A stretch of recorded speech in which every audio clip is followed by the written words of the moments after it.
Welcome to Houston City Beat. We're here today at the University of St. Thomas, which we're going to talk about later in the show. We're also going to have our first edition of Astro Talk.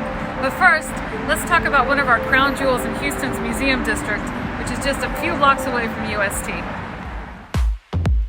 Houston's Museum District is one of the best in the United States today. The area features 19 museums, which attracts 9 million visitors each year. In the heart of the district is the Museum of Fine Arts Houston, which today features a collection of over 70,000 artifacts from 6 continents and spans more than 6,000 years of history. The Fine Arts Museum was established in 1900. The Watkin Building was completed in 1924 in a distinctive neoclassical design.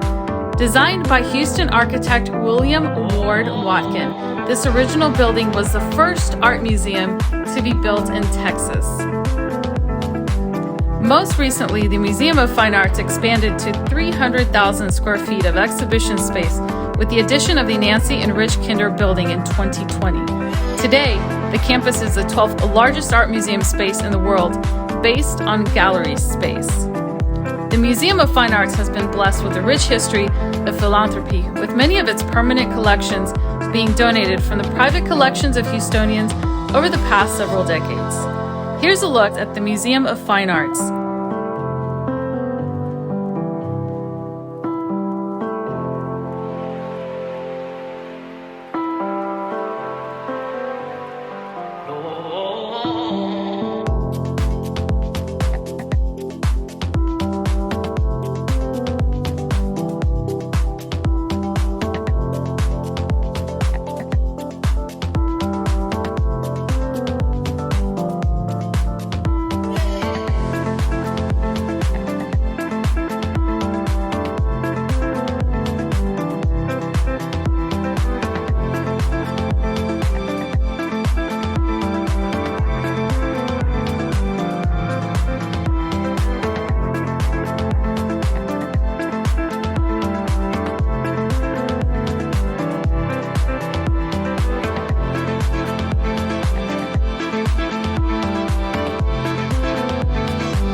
A visit to the Houston Museum of Fine Arts is a perfect way to spend a day with family or friends. For more information, including days when admission is free, go to mfah.org. When we come back, we're going to take a closer look at the University of St. Thomas. This segment of Houston City Beat is brought to you by Fun Faces.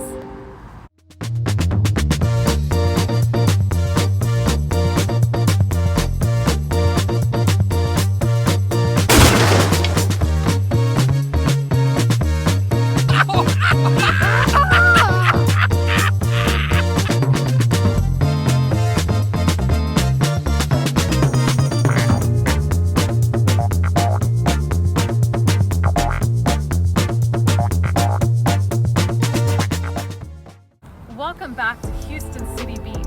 As we said at the top of our show, we're on the campus of the University of St. Thomas, which was founded in 1947. The University of St. Thomas is named after St. Thomas Aquinas and began inside the historic Link Lee House, which was once the largest home in Houston and has become a notable landmark over the last several decades. The first classes began on September the 22nd, 1947, and there have been well over 20,000 graduates since UST graduated its first class in the spring of 1951. The University of St. Thomas's main campus is located in the Montrose area of Houston and borders the Museum District. Many of the university's offices are in houses built in the 1930s that are scattered throughout the campus, which is arranged in a square format, with the main focus of buildings on the north side of the campus, which is called the Academic Mall. The setup is designed to display the methods of human knowledge with faith, represented by the Chapel of St. Basil, and reason, represented by the Doherty Library. The Chapel of St. Basil has won many awards for its unique architecture and is the main location of Catholic worship on campus. Basil was a 4th century bishop who was a proponent of both education and the monastic life. There is no artificial light inside the main section of the building during the daytime. There is sufficient sunlight to fully light the worship space, as a combination of smooth textures and reflective surfaces maximize all light shown in the building. At night, the lights from outside combined with candles inside the chapel are more than enough to illuminate the worship area. When we come back, we're going to have our first segment of Astro Talk, brought to you by Organized for Me.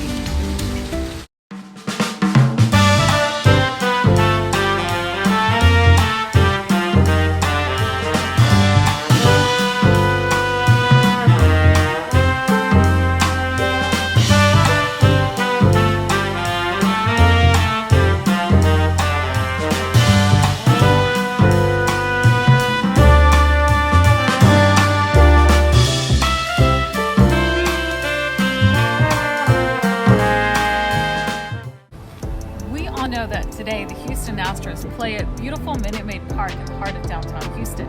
But did you know that they once played at the 8th wonder of the world? To tell you more, here's Mike Acosta with Astro Talk.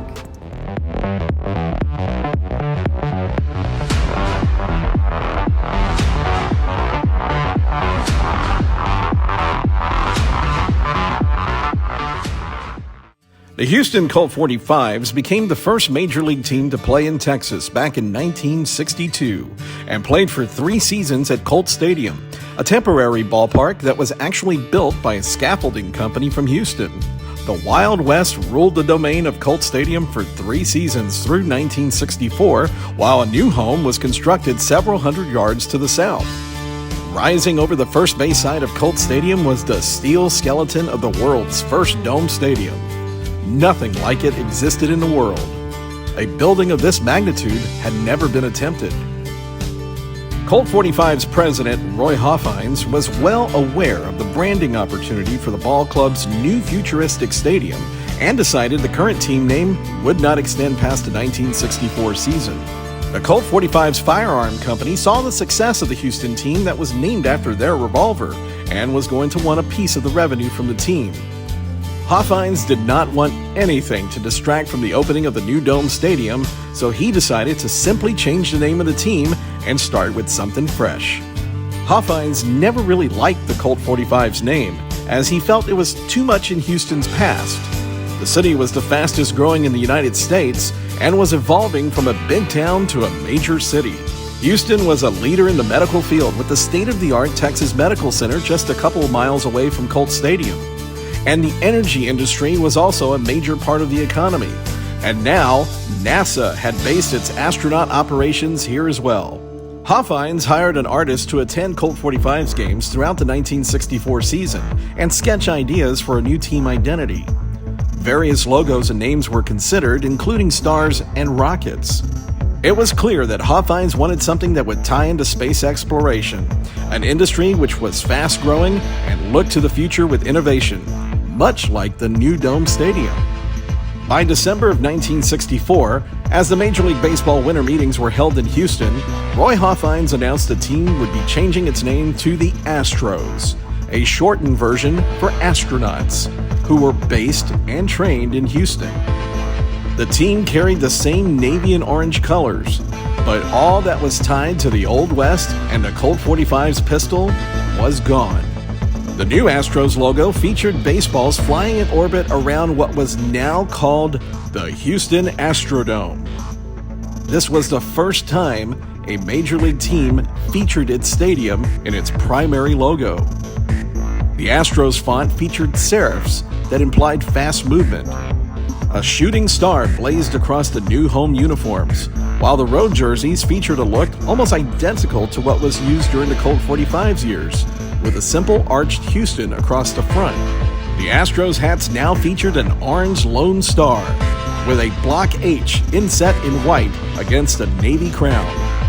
A new chapter that included a new stadium and a new team identity was now underway in 1965.